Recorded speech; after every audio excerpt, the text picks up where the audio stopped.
আসসালামু আলাইকুম।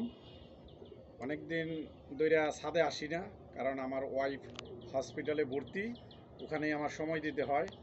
আজকে বাসায় আসছি গোসল টোসল করার জন্য, তো ছাদে আসছি।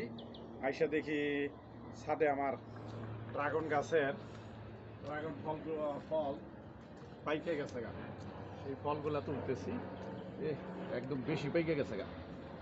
দেখেন একদম বেশি পাইকে গেছে, কারণ বাসায় নাই তো, বাসায় না থাকার কারণে আরও 2 দিন আগে ফলগুলা তোলা দরকার ছিল, যার কারণে বেশি পাইকে গেছে গা।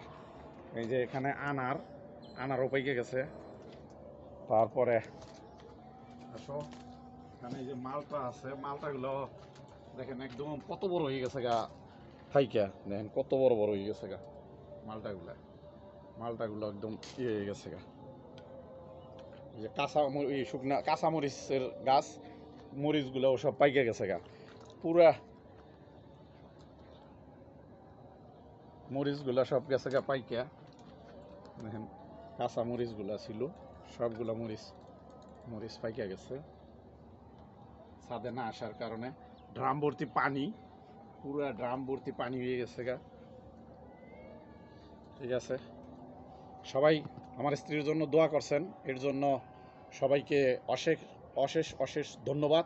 উনি এখন একটু সুস্থ আছে, ইনশাল্লাহ 2-4 দিনের মধ্যেই ওনাকে হসপিটাল থেকে নিয়ে আসবো। সবাইকে ধন্যবাদ।